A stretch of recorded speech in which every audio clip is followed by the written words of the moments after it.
하나님 말씀 요엘서 2장 23절에서 28절까지 있는 말씀을 다 함께 찾겠습니다. 요엘서 2장 23절부터 28절까지 한 절씩 교독하겠습니다. 시온의 자녀들아, 너희는 너희 하나님 여호와로 말미암아 기뻐하며 즐거워할지어다. 그가 너희를 위하여 비를 내리시되 이른 비를 너희에게 적당하게 주시리니 이른 비와 늦은 비가 예전과 같을 것이라. 마당에는 밀이 가득하고 독에는 새 포도주와 기름이 넘치리로다. 내가 전에 너희에게 보낸 큰 군대 곧 메뚜기와 너치와 황충과 팥종이가 먹은 횟수대로 너희에게 갚아주리니 너희는 먹되 풍족히 먹고 너희에게 놀라운 일을 행하신 너희 하나님 여호와의 이름을 찬송할 것이라. 내 백성이 영원히 수치를 당하지 아니하리로다.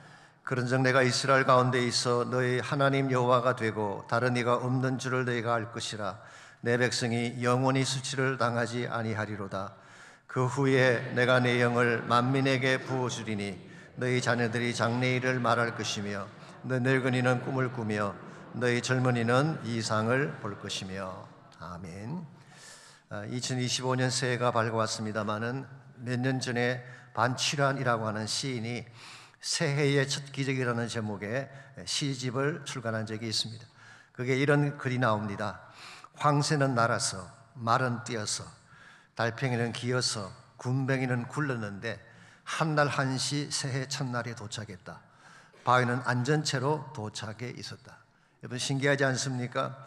우리 생각에는 빨리 달리는 자가 먼저 도착할 것 같은데 어떻게 황새나 군뱅이나 똑같은 날 똑같은 시간에 새해를 맞이할 수 있었을까요? 심지어 바위는 한 발짝도 움직이지 않았는데 제자리에 있었음에도 불구하고 똑같이 새해를 맞이했다고 합니다. 반치란 시인은 이것을 새해의 기적이라고 불렀습니다마는 사실상 시간이라고 하는 것은 모든 사람에게 공평하게 주어지는 것입니다. 부자이건 가난한 사람이건 하루는 24시간입니다. 권력을 가진 사람이건 서민이건 1년은 365일입니다. 이것이 하나님께서 만드신 시간의 섭리죠. 그러나 똑같은 양의 시간을 달린다고 해서 똑같은 열매를 맺는 것은 아닙니다. 무엇을 향해 어떻게 달리냐에 따라서 한 해를 살면서 남길 열매가 달라지게 되는 것입니다. 이런 면에서 똑같은 한 해를 살더라도 바른 목적, 바른 뜻을 결정해야 됩니다. 그래야 하나님이 기뻐하시는 좋은 열매를 맺을 수가 있는 것입니다. 새해를 시작하는 여러분의 가슴 속에 품고 계신 뜻이 어떤 것인지요? 무엇을 향해 달려가게 되면 가장 우리 인생이 값지고 존귀한 열매를 맺을 수가 있을까요? 사도 바울은 빌립보서 3장 14절에서 자신의 삶의 방향성을 이렇게 소개하고 있습니다. 푯대를 향하여 그리스도 예수 안에서 위에서 부르신 부름의 상을 향하여 달려가노라. 여기서 주목해야 될 말씀이 두 가지입니다. 하나는 위에서 부르신 부름의 상, upward calling, 혹은 heavenly calling. 킹 제임스 버전은 the high calling of God이라고 번역했습니다마는 이것은 우리 삶의 방향과 목적을 말하는 것입니다. 하나님이 부르신 위를 향해 달려가라. 두 번째 단어는 그리스도 예수 안에서라고 하는 표현입니다. In Christ Jesus. 이것은 우리가 이 비전을 이룰 수 있는 능력의 원천을 말하는 것입니다. 우리의 비전이 아무리 찬란해도 이것을 이룰 능력이 없다면 그 비전은 허황된 꿈에 불과할 것입니다. 그런데 만일 예수 그리스도께서 우리와 함께 하셔서 그분의 능력 안에서 이 꿈을 실천해 나가게 된다면 하나님이 가장 기뻐하시는 존귀한 열매를 맺게 되는 것입니다. 사실 우리 인생 여정이라고 하는 것이 항상 순적하고 우리가 계획한 대로 진행되는 것은 아닙니다. 예기치 않던 일들이 일어나기도 하고 생각지 않던 범퍼가 우리 앞길을 가로막을 때가 있습니다. 일찍이 솔로몬이 했던 말을 빌리자면 전도서 6장입니다. 해 아래서 무슨 일이 있을 것을 누가 능히 말해줄 수 있겠는가? The Message Bible은 이렇게 번역을 해놓았어요. And who can tell any of us the next chapter of our life? 우리 인생의 다음 챕터를 감히 누가 말할 수가 있겠는가? 아무도 모른다는 뜻이죠. 누구도 다음 순간 일어날 일을 예측할 수 없습니다. 그러나 만일 여러분과 제가 하나님과 함께 달린다면 인생의 내용은 달라지게 되는 것입니다. 하나님 우리의 과거를 아실 뿐만 아니라 내 현재를 알고 계시고 미래에 일어날 모든 일들을 다 아시는 분이기 때문에 그분과 함께 달려가게 된다면 우리 삶은 최선이 될 수밖에 없고 하나님 영광을 위한 삶을 살게 되는 것입니다. 그러므로 설사 우리가 한 해를 달려가는 중에 생각지 않던 일이 벌어진다고 하더라도 생각지 않던 범퍼가 우리 앞을 가로막는 사건이 일어난다고 할지라도 하나님을 바라보며 바로 목적을 향해 살아가게 되면 우리는 반드시 하나님의 영광을 드러낼 수가 있습니다. 몇 년 전 야후에 이런 제목의 글이 소개된 적이 있습니다. 당신의 결혼식이 결혼식 전날 갑자기 취소된다면 어떻게 할 것인가? What if your wedding is cancelled? 당신의 결혼이 결혼식 하기 전날 갑자기 취소가 된다면 어떻게 할 것인가? 실제로 피츠버그에 살고 있던 필 라본이라고 하는 남자분이 이 경험을 한 적이 있습니다. 웨딩 하루 전날 약혼자로부터 캔슬 통보가 온 것입니다. 이유가 무엇인가 잘 모르겠어요. 신랑이 못생긴 것이 아닙니다. 핸섬하게 잘생겼어요. 직업도 괜찮은 편입니다. 피츠버그 아이플로우라고 하는 인터넷 마케팅 회사의 CEO로 있었습니다. 그런데 왜 캔슬했을까요? I don't know. 여자분들의 마음이라는 것이 워낙 심오한 것이기 때문에 어찌 그 깊은 속을 다 헤아릴 수 있겠습니까마는 문제는 이미 큰 호텔의 뱅키룸을 다 예약을 해놓은 것입니다.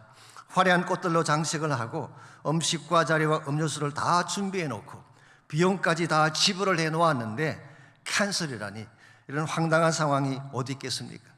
그야말로 인생의 범퍼를 만난 것입니다. He got the bump in his road. 그가 가는 길 가운데에 범퍼를 만난 것입니다.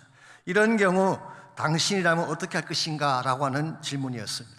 Crying, 울 것인가? Got angry, 화를 낼 것인가? Got hurt or despaired, 상처를 받고 절망하고 무너질 것인가? 그런데요, 필 라브는 믿음이 좋은 청년이었습니다. 이 엎드려진 물인데 운다고 화를 낸다고 해서 상황이 달라지겠습니까? 그래서 그는 이것을 현실로 받아들이고 오히려 이 어려운 상황을 의미 있는 기회로 삼기로 했습니다. 이왕 돈은 다 지불한 것이니까 뱅킷룸에 음식과 장식과 음료수를 그대로 다 준비하겠습니다. 그리고 그가 평소에 비전으로 생각했던 일 하나를 실천하기로 했습니다. Surgical International이라고 하는 단체가 있는데 그 단체를 초청한 것입니다. 이 단체는요, 저개발 국가의 어린아이들을 무료로 수술해주는 의사들의 모임인데 신실한 크리스찬 의사들이 만든 아름다운 단체입니다. 이 단체를 초청해서 어린아이들을 위한 모금 행사를 하겠습니다. 그 결과 수백만 불의 기금이 모아졌고 전액을 아이들을 위해 사용하게 했다고 합니다. 여러분, 인생을 살아가다 보면 생각지 않던 범퍼를 만날 때가 있죠. 라본 형제 케이스처럼 갑자기 결혼이 깨어지기도 하고 사업이 난관에 봉착하기도 하고 뜻밖의 위기로 침체에 빠지기도 합니다. 그럴지라도 주님 안에서 바른 뜻을 정하고 바른 믿음으로 살아가는 사람은 결단코 무너지지 않습니다. 더 높은 차원의 꿈을 향해 나아갈 수가 있는 것입니다. 왜냐하면 참된 능력의 원천이신 하나님이 함께 가시기 때문입니다. 아신데도 2025년 한 해 전망도 그렇게 밝은 것만은 아닌 것 같습니다. 한국의 현실을 보십시오. 참담하다 못해 이젠 국가의 전망을 걱정해야 될 정도로 혼란하고 어둡지 않습니까? 미국이라고 해서 모든 것이 다 밝은 것만은 아닙니다. 많은 면이 불투명하고 불확실합니다. 트럼프가 취임하게 되면 관세를 높일 것이고 불법 이민자들을 대거 추방할 것이라는 뉴스가 계속 나오고 있습니다. 심지어 학교 다니는 아이들까지 추방한다고 하니 냉혹하기도 하고 우리 모두에게는 큰 불안의 요인이 아닐 수가 없지요. 그럴지라도 우리는 믿음으로 한 해를 시작해야 됩니다. 우리 삶을 결정하는 요인은 환경이나 정치적 상황이 아니라 하나님이시기 때문입니다. 아무리 나의 상황이 힘들어도 하나님께로 돌아가서 그분의 얼굴을 구하기만 하면 하나님은 닫힌 문을 열어주시고 막힌 하늘을 열어주셔서 최상의 삶을 부어주시는 것입니다. 그러므로 어떻게 하면 어두운 전망에도 불구하고 하나님과 함께 새해를 출발함으로써 하나님이 준비하신 최상의 축복을 누리며 살아갈 수 있을지 우리 같이 봉독한 본문을 중심으로 이것을 함께 나누보려고 합니다. 오늘 같이 읽은 본문에 보시면 황폐한 삶의 현실에도 불구하고 하나님께로 돌아오기만 하면 주어지게 될 엄청난 차원의 축복이 소개가 되어 있습니다. 이 말씀을 기록한 저자가 요엘인데요, 요엘이 이 말씀을 기록한 연대는 정확하게 알 수가 없습니다. 어떤 분은 요엘서가 호세아서와 아모스 사이에 있기 때문에 주전 8세기가 아닌가 그렇게 추측하는 분도 계세요. 아시면 호세아와 아모스서는 여로보암과 우시아 시대에 기록된 말씀이니까 주전 8세기가 맞죠. 자유주의 입장을 취하는 좀 크리티컬한 학자들은 포로 귀환 후다 그렇게 주장하기도 합니다마는 정확한 근거가 있는 것은 아닙니다. 그런데 여러분이 요엘서를 자세히 읽어보게 되면 이것을 흔히 내적 증거다 그렇게 부르는데요, 한 가지 특이한 사실을 발견할 수가 있습니다. 그것은 왕에 대한 언급은 한 번도 나오지 않는데 제사장에 대한 언급은 나온다는 사실입니다. 그리고 시온의 자녀들 유다와 예루살렘에 대한 언급이 나오는 것을 보면 이 말씀은 남왕국 유다를 향해 선포된 말씀인 것을 알 수가 있습니다. 자, 그렇다면 남왕국의 역사 중에 왕은 없고 제사장이 중요한 역할을 감당했던 시기가 언제였을까요? 딱 한 번 있습니다. 그것은 아달랴라고 하는 여자가 유다를 통치하던 시기였습니다. 나중에 열왕기서를 공부할 때 다시 한번 말씀을 드릴 기회가 있을 것입니다만은 아달랴는 지난주 공부했던 오므리의 손녀입니다. 그러므로 그의 아버지는 아합이고 그의 어머니는 이세벨이었습니다. 특별히 어머니인 이세벨을 속배라 닮았어요. 뼛속까지 바알로 가득 차 있는 바알의 아주 절대적인 숭배자가 아달랴였습니다. 이와 같은 아달랴가 자기 아들인 아하시아가 1년간 통치하다가 세상을 떠나게 되자 자기 자신이 여왕의 자리에 오르게 됩니다. 참고로 말씀을 드리자면요, 유다 역사가들은 여왕이었던 아달랴를 왕으로 간주하지 않습니다. 그리고 나서 모든 왕자들을 다 살해하려고 했습니다. 쉽게 말하면 다윗의 씨를 모두 제거하고자 한 것이죠. 여러분 생각해 보십시오. 그래도 자기의 손자인데 어떻게 손자를 다 죽일 생각을 할까요? 이것이 사탄이 가지고 있는 마인셋입니다. 복음서에 보게 되면 헤롯도 똑같은 일을 자행한 적이 있죠. 메시아가 오시는 것을 막기 위해서 2살 이하의 어린아이들을 살해하지 않았습니까? 이게 사탄의 영이에요. 사탄의 영은 어느 시대나 똑같습니다. 헤롯에게 들어간 것도 아달랴에게 들어간 것도 동일한 사탄입니다. 그렇기 때문에 보편적인 심성으로는 할 수 없는 잔혹한 일을 자행하게 된 것이죠. 그랬는데 하나님의 특별한 섭리로 그 왕자들 가운데 딱 한 명을 살게 해주셨어요. 그 왕자가 요아스라고 하는 아들입니다. 당시 제사장 여호야다가 요아스를 성전에 숨겨서 6년 동안을 기르게 되고 7년째 되던 해에 왕으로 세우게 됩니다. 그러므로 요아스가 왕이 되기 전까지 6년간의 기간은 아달랴가 유다를 통치하던 시기였고 그 시기가 유대 역사 중에 가장 바알을 많이 숭배했던 바알 숭배의 절정기라고 할 수가 있습니다. 이와 같은 상황에서 하나님이 엄청 진노하셨어요. 그 결과 하늘에서 비가 그치게 되고 온 땅이 사막같이 말라버리게 됐습니다. 그리고 메뚜기 재앙을 통해서 남아있던 모든 농작물과 식물들마저 송두리째 갉아먹게 했어요.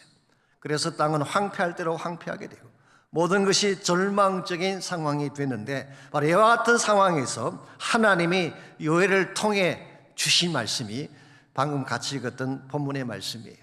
23절을 보겠습니다. 시온의 자녀들아, 너희는 너희 하나님 여호와로 말미암아 기뻐하며 즐거워할지어다. 그가 너희를 위하여 비를 내리시되 이런 비를 너희에게 적당하게 주시리니 이런 비와 늦은 비가 예전과 같을 것이라. 하나님이 그들에게 비를 내리시겠대요. 그래서 이런 비와 늦은 비가 예전과 똑같이 내릴 것이다 라고 말씀하셨어요. 여기서 이런 비라고 하는 것은 10월 11월에 내리는 가을비를 말하는 것이죠. 이것은 씨앗을 뿌릴 때 땅을 촉촉하게 적셔주는 비를 말합니다. 그리고 늦은 비라고 하는 것은 봄비를 말하는 것입니다. 3, 4월에 내리는 비. 이것은 추수를 위한 비입니다. 아신 대로 팔레스타인 지역에는 수로 시설이 없습니다. 그러므로 전적으로 하늘에서 내리는 비는 의존할 수밖에 없습니다. 만일 비가 내리지 않으면 모든 농작물은 다 말라 죽게 되어 있어요. 다른 길이 없어요. 그런데 반대로 아무리 온 땅이 말라 있어도 비만 내리면 모든 것이 다 해결되는 것입니다. 오늘 본문에 보니까 그 비를 하나님이 예전같이 내려주시겠다. 이 말씀의 의미는 그동안 하늘이 닫혀 있다는 것을 전제로 합니다. 닫히던 하늘을 하나님이 다시 여시고 예전과 똑같이 이른 비와 늦은 비를 내려주시겠다. 저는 여기에 하나님의 은혜가 있다고 생각합니다. 그동안 아달랴를 비롯해서 유다의 많은 백성들이 하나님을 떠나 바알을 섬겼어요.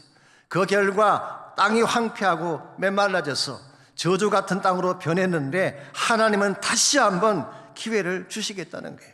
다시 한번 하늘을 열고 단비를 쏟아부어 주시겠다는 것입니다. 이런 의미에서 다시 한번이라는 이 말씀 속에는 하나님의 엄청난 은혜와 배려가 담겨져 있는 것입니다. 우리 가운데 실패하지 않는 사람이 있나요? 우리 모두는 다 실패했어요. 침체할 수도 있고 무너질 수도 있는, 우리 모두는 다 다운되고 무너질 수가 있지만 하나님이 다시 한번 기회를 주신다면, 다시 한번 축복의 담비를 내려주신다면 우리 인생은 회생이 가능하고 새로운 차원의 출발이 가능한 것입니다. 이런 면에서 저희들이 2025년 새해를 시작하면서 다시 한번 하나님이 하늘을 열어주십시오. 다시 한번 비가 쏟아지게 해주십시오. 다시 한번 성령의 비가 단비같이 내리게 해주십시오. 우리가 이 말씀을 붙잡고 하늘을 달려가게 되면 설사 우리의 앞길이 척박해지고 황충이 먹어버린 것처럼 황폐하게 된다고 할지라도 하나님이 다시 담비를 부어주시기만 한다면 우리는 다시 회생될 수가 있고 부흥하여 살아날 수가 있는 것입니다. 이런 면에서 가장 중요한 것은 하나님이 담비를 쏟아 부어주시는 것인데, 이 담비가 쏟아지게 되면 어떤 차원의 축복이 우리에게 임하게 될까요? 지난번 성모 영신예배 때는 담비를 쏟아지게 하는 비결에 대해서 말씀을 드렸습니다.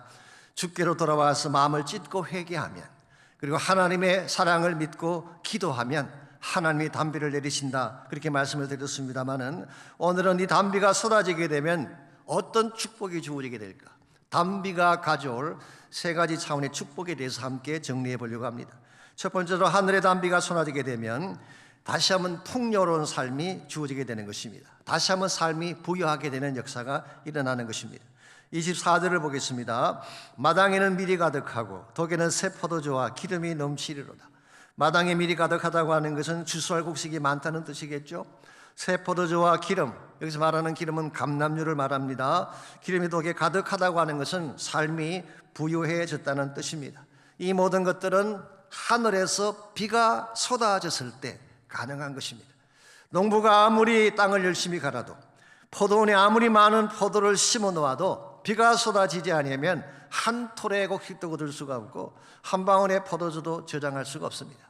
그런데 비만 쏟아지면 말랐던 모든 것들이 생기를 얻어 살아나게 되는 것입니다. 뿐만 아니라 22절을 보시면은 하나님은 그동안 상실했던 모든 것들을 보상해 주시겠다 약속하고 계십니다. 내가 전에 너에게 보낸 큰 군대, 어떤 분에게서 큰 군대를 하나님의 군대라고 해석하는 분이 계시는데요, God's Army라고 해서 훈련된 크리스찬 군사들을 이 말씀을 가지고 인용할 때가 가끔 있는데 제 개인적으로는 조금 문맥을 잘못 보신 것 같습니다. 여기서 큰 군대라고 하는 것은 하나님이 심판하실 때 사용하는 도구를 말하는 것입니다. 그래서 곧 메뚜기와 너치와 황충과 팥중이가 먹은 횟수대로 너에게 갚아줄 것이다. 여기에 나열된 메뚜기의 종류들이 네 가지가 나오죠. 이 swarming locust, 떼를 지어다니는 메뚜기 떼, hopping locust, 점핑하는, stripping, 벗겨먹는, cutting locust, 이게 다 메뚜기, 황충, 너치, 팥중이로 번역을 했어요. 이와 같은 다양한 종류의 메뚜기 떼들이 연속적으로 온 유다의 들판을 갉아 먹는데, 이 갉아 먹은 것이 남긴 땅은 폐허가 되어 있는데 하나님은 그들이 갉아 먹은 횟수대로 다 갚아주겠다는 거예요. 솔직히 말씀드려서 여기 나타난 재앙은 그것이 가뭄이든 메뚜기 재앙이든 유다 백성이 죄를 지었기 때문에 주어진 것입니다. 그러므로 하나님이 그냥 이들을 내팽개쳐 친다고 하더라도 하나님 책임이 아닙니다. 그들의 행한 죄에 대한 자업자득이기 때문이죠. 그럼에도 불구하고 하나님은 그들이 상실한 모든 재앙을 보상하고 곡식과 포도주가 넘치게 할 것이라고 말씀하고 계십니다. 이유가 뭘까요? 왜 그들이 지은 죄악 때문에 주어진 참담한 현실인데 왜 하나님은 그들에게 다시 보상을 약속하시는 것일까요? 18절을 보시면 그 이유를 알 수가 있습니다. 여호와께서 자기의 땅, 여기 땅이라는 말은 백성과 같은 의미입니다. 자기의 땅을 극진히 사랑하셨기 때문이다. 옛날 번역인 한글 개혁 성경에서는 하나님의 중심이 뜨거우시다고 그렇게 번역을 해놓았어요. 그 모양은 진노하신 것처럼 보였지만 실상 하나님의 중심은 뜨거운 사랑으로 가득 차 있었다, 그런 말이에요. 유다 민족은 하나님을 버렸지만 하나님은 그들을 버리지 않았다는 뜻입니다. 유다 민족은 하나님을 리젝트하고 바알을 숭배했지만 그럼에도 불구하고 하나님은 끝까지 그들을 사랑했고 그들을 가슴에 품으셨다는 뜻입니다. 여러분, 우리가 이 사실을 깨달을 때에 하나님께로 돌아갈 수가 있는 거예요.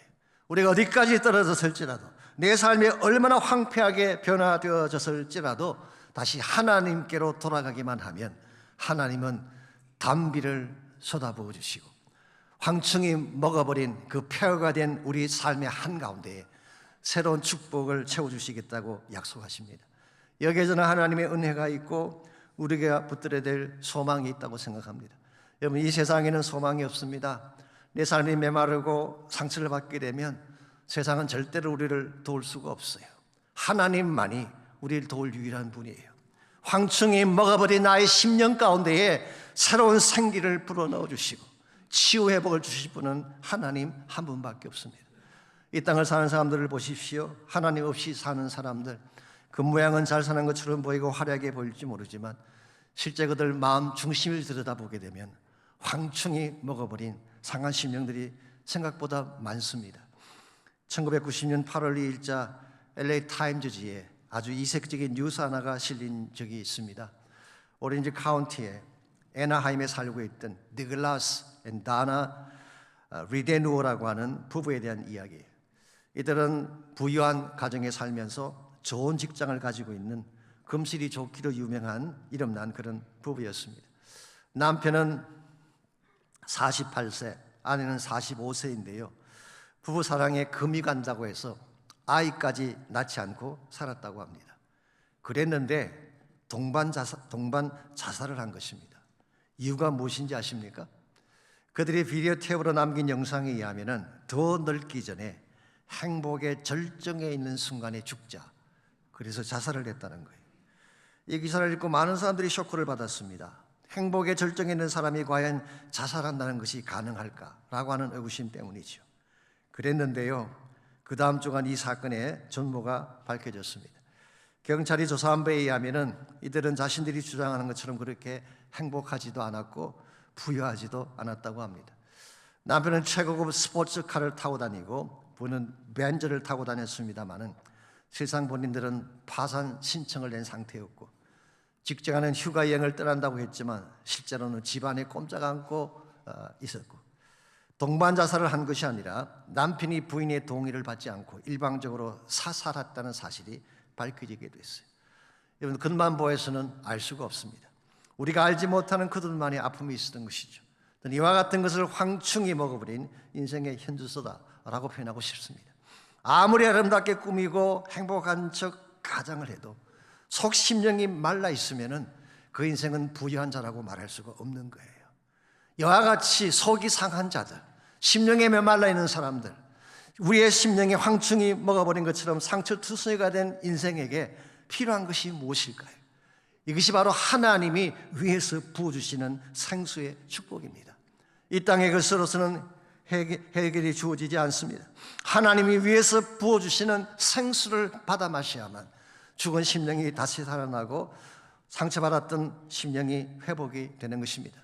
그 비근한 예가 요한복음 4장에 나오는 수가성 여인의 케이스 아닌가요?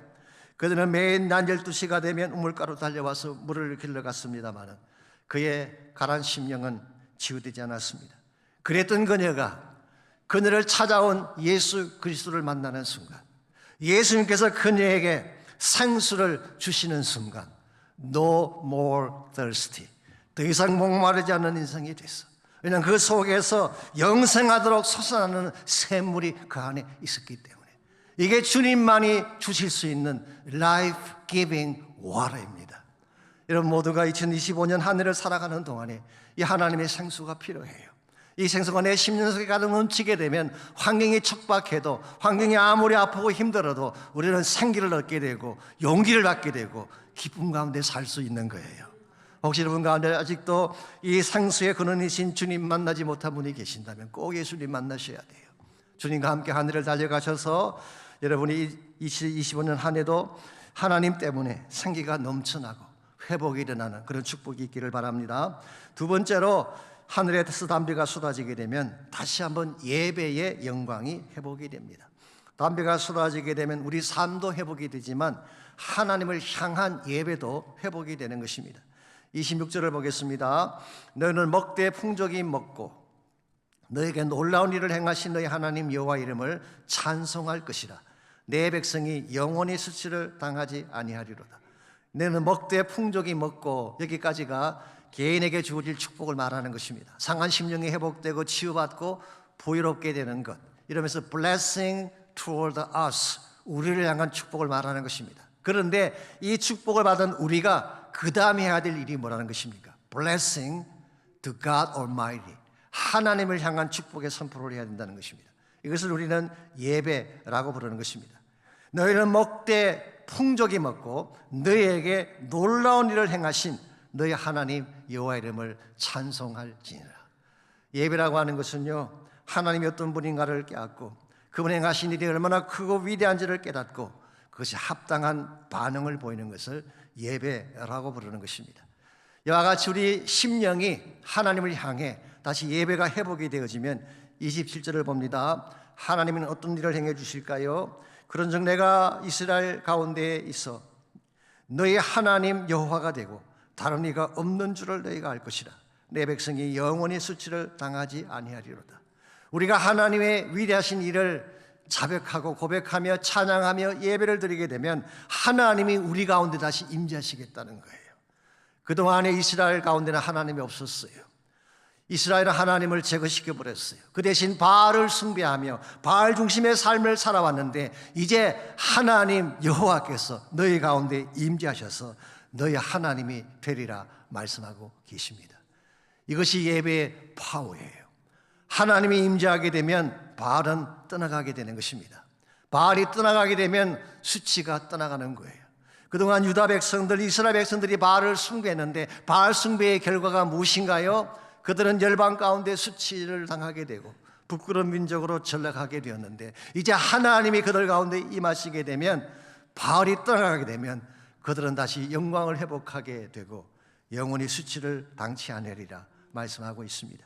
이것이 바로 예배의 파워입니다.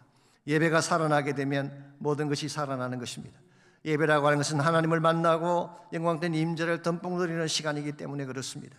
예배하게 되면 마치 가뭄 가운데 시들었던 꽃이 하늘에서 쏟아지는 비를 맞으면 생기가 살아나는 것처럼 환하게 꽃망울이 피어나는 것처럼 예배를 통해 은혜를 단비를 받게 되면 여러분이 다시 살게 되는 것입니다. 그러므로 사랑하는 성도 여러분, 힘들수록 침체되고 무기력해질수록 더욱 하나님께로 나오시기 바랍니다. 그리고 전심을 다해 하나님을 찬양하며 예배하시기 바랍니다. 예배하는 중에 하늘이 열리고 찬양하는 중에 성령이 임하고 하나님 앞에 부르짖는 중에 귀신이 떠나가고 말씀 듣고 기도하는 중에 죽은 영혼이 살아나게 되면 여러분은 어떤 환경 속에서도 기쁨의 인생이 되는 거예요. 우리가 담비를 맞게 되면 개인적인 차원에서 분명히 예배가 회복되는 축복이 임합니다. 뿐만 아니라 교회의 부흥도 마찬가지입니다. 예배가 살아나게 되면 교회사에게 모든 것이 다시 생기를 얻게 되는 것입니다. 요즘 한국에서 화제가 되고 있는 교회 중에 포드교회라고 하는 교회가 있습니다. 저는 포드라 그래서 자동차 이름인가 그랬더니 그게 아니고 POD 철치입니다. 이 POD는 Pace of David, 다윗의 걸음이라고 하는 단어의 약자입니다. 사무엘의 6장에 보시게 되면 다윗이 법궤를 다윗성으로 가져올 때 궤를 맨 사람들이 6걸음을 옮겼다는 기록이 나오죠. 그래서 Pace of David, 이 법궤를 옮기는 발걸음을 Pace of David, POD라고 부른 것입니다. 근데 이 교회는 자체 건물이 없습니다. 삼성동에 있는 이벤트 홀을 빌려서 예배를 드리고 있습니다. 주일 예배에 참석하려면 미리 예약을 해야 된대요. 그냥 가면 안 받아줘요. 예약을 해야 됩니다. 의자는 쿠션이 없는 간이 의자이고 식사도 주지 않고 오히려 주차비를 지불해야 됩니다. 약 1만 원 가량의 돈을 지불해야지 파킹을 할 수가 있습니다. 그리고 예배 시간은 2시간 이상 계속이 됩니다. 그럼에도 불구하고 구름대같이 많은 젊은이들이 교회로 찾아와서 앉을 자리가 없을 정도라고 합니다. 이유가 뭘까요? 저는 솔직히 이야기를 듣고 좀 충격을 받았어요. 요즘 젊은 사람들이 교회를 떠난다고 하는데요, 그 이유가 교회 나오는 것이 불편하고 시간 내는 것이 아까워서 그런가라고 생각했는데 그 생각을 완전히 바꿔놓았기 때문에 정말 예배가 예배다우면 아무리 멀고 불편해도 교회를 나온다는 거예요. 이 POD 교회의 특징 중 하나가 뭔지 아십니까? 1시간 이상 찬양을 하는데요, 한 사람도 구경꾼이 없어요. 모든 성도가 다 찬양 인도자처럼 함께 찬양을 합니다. 그리고 예배가 시작되기 전에 그 교회당에 들어서게 되면 온 교회당을 가득 채우는 기도 소리가 들려와요. 예배를 섬기는 자들과 스태프들이 전심을 다해 기도하는 소리예요. 이와 같이 전심을 다해 기도로 준비하고 찬양으로 가득 찬 예배가 드려지는데 그 교회가 부흥하지 않을 수가 있겠어요? 여러분, 키는 예배의 예배다움입니다.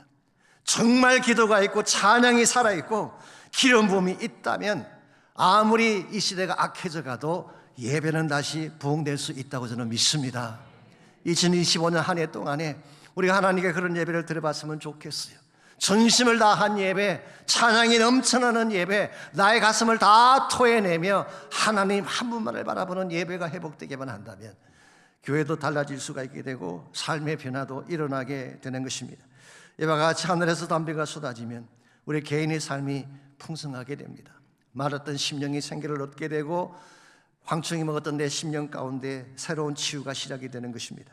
두 번째로 예배가 살아나게 됩니다. 예배의 영광, 예배의 파워가 살아나면 우리 삶의 모든 것이 다 생기를 얻는 것입니다. 그런데 한 가지가 더 있습니다. 이와 같이 우리가 개인적으로 부유한 삶을 누리게 되고 예배를 통해 하나님 만나게 되면 그 다음 단계가 뭘까요? 이제는 선교적 비전을 펼쳐가야 되는 것입니다. 그러므로 하늘에서 담비가 쏟아지게 되면 선교적인 꿈이 펼쳐져 나가게 되는 것입니다. 28절을 보시기 바랍니다. 하나님께서 이른 비와 늦은 물을 주시겠다고 하셨는데 그 실제적 내용이 무엇인가가 28절에 기록이 되어 있습니다. 그 후에 내가 내 영을 만민에게 부어주리니 너희 자녀들이 장래일을 말할 것이며 너희 늙은이는 꿈을 꾸며 너희 젊은이는 이상을 볼 것이라고 했어요. 이게 그 후에라고 했는데 그 후에가 언제를 말하는 것일까요? 그 후에는 바로 사도행전 2장 말씀에 의하면 오순절 성령께서 오실 그때를 말하는 것입니다. 실제로 사도행전 2장 15절에서 17절까지를 보시면 오순절날 성령이 임했을 때 이 성령 충만받은 사람들을 보고 어떤 이들이 술 취했다고 조롱을 했죠. 그때 베드로가 이렇게 답변을 한 내용이 사도행전 2장 15절에서 17절에 기록이 되어 있습니다. 때가 제 삼신이 너희 생각과 같이 이 사람들이 취한 것이 아니라 이런 것 선지자 요엘을 통하여 말씀하신 것이니 일렀으되 하나님이 말씀하시기를 말세 내가 내 영을 모든 육체에 부어주리니 너희 자녀들은 예언할 것이요 너희 젊은이들은 환상을 보고 너희 늙은이들은 꿈을 꾸리라. 사도 베드로는 바로 오순절날 일어났던 그 사건이 그냥 일어난 사건이 아니라 오늘 본문의 성취다, 요엘서의 말씀의 성취다, 그렇게 소개한 것입니다. 그리고 이 성령이 임하면서 주님께서 마음에 품고 계셨던 참된 차원의 선교적 비전이 시작이 된 것입니다. 그렇기 때문에 예수님께서는 그가 성천하시기 직전에 제자들을 모아놓고 이렇게 말씀을 하셨어요. 누가복음 24장 47절에서 49절입니다. 또 그의 이름으로 죄사함 받게 하는 회개가 예루살렘에서 시작하여 모든 족속에게 전파될 것이 기록되었으니 너는 이 모든 일의 증인이라. 볼지어다 내가 내 아버지께서 약속하신 것을, 이 약속하신 것이 바로 성령을 말하는 것입니다. 약속하신 것을 너에게 보내리니 너는 위로부터 능력으로 입혀질 때까지 이 성에 머물라. 여기서 말하는 이 성은 예루살렘 성을 말하는 것입니다.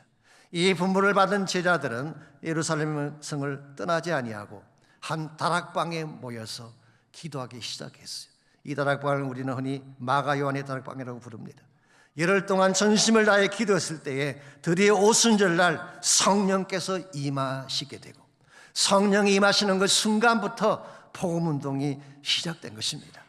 예루살렘에서 시작된 그 복음이 온 유대와 사마리아를 거쳐 땅끝까지 전파되어져 가는 놀라운 일이 그때 시작된 거예요. 여러분과 제가 붙들어야 될 비전이 바로 여기에 있습니다. 우리가 풍성한 축복받는 것 중요합니다. 예배를 통해 셈을 얻고 은혜 받는 것 중요합니다.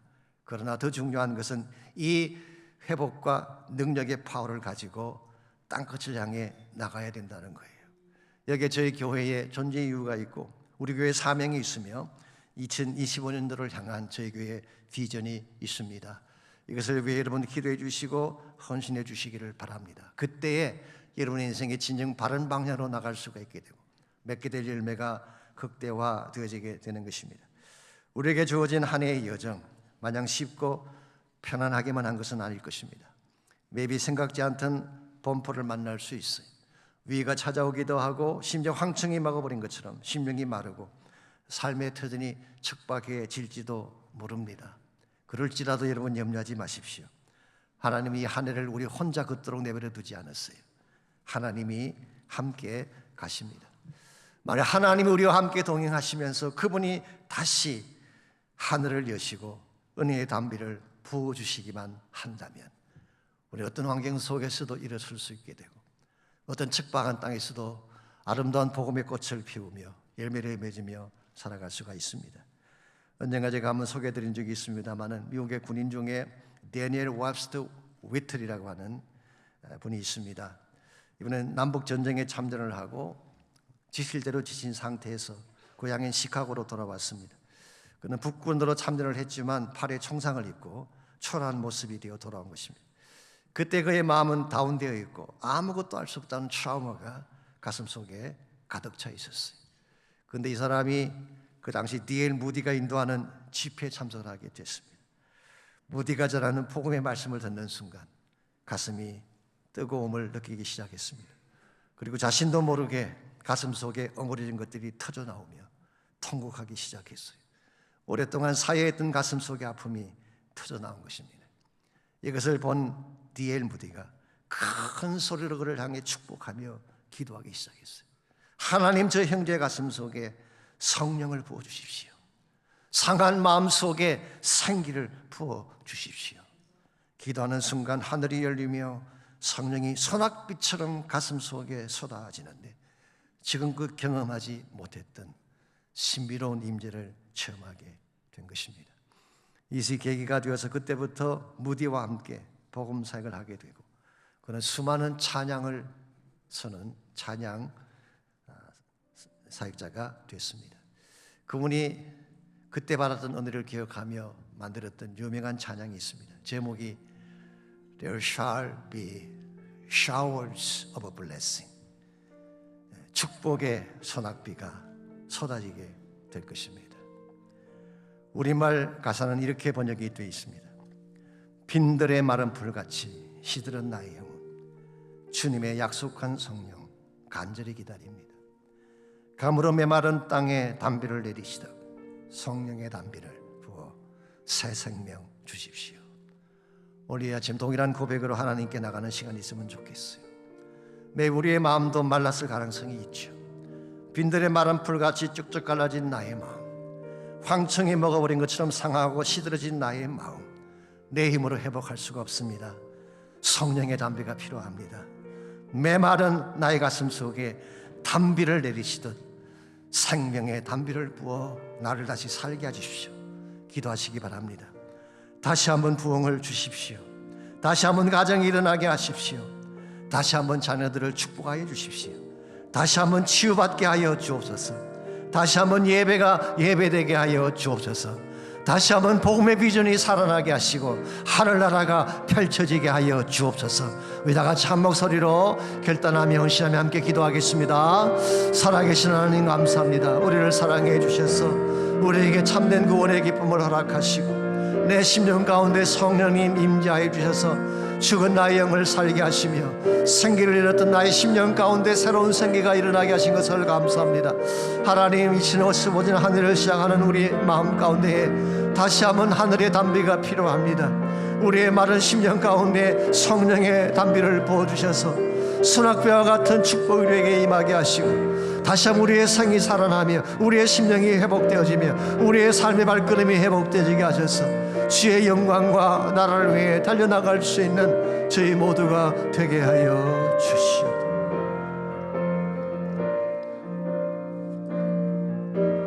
예수의 얼굴을 구하며 예배하는 새에 일어나 주의 살며 주 위에 죽으니 이것이 우리의 부르심. 살기 위해 준 따르지 않고 죽기 위해 주를 따르며 내 가진 건 모두 주를 위해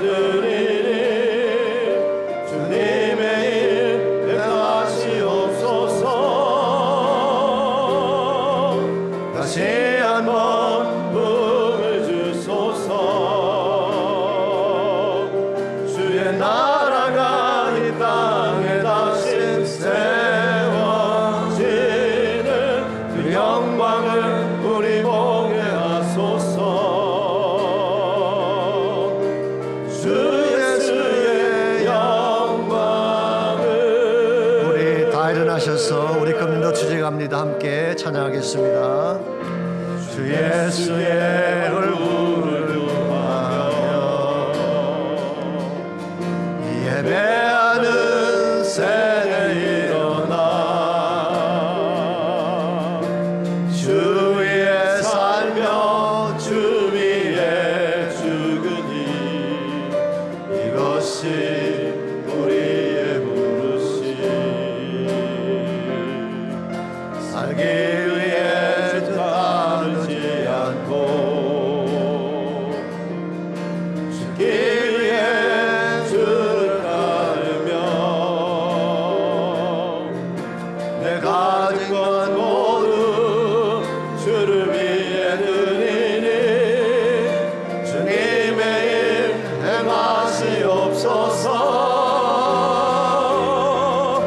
다시 한번 복을 주소서.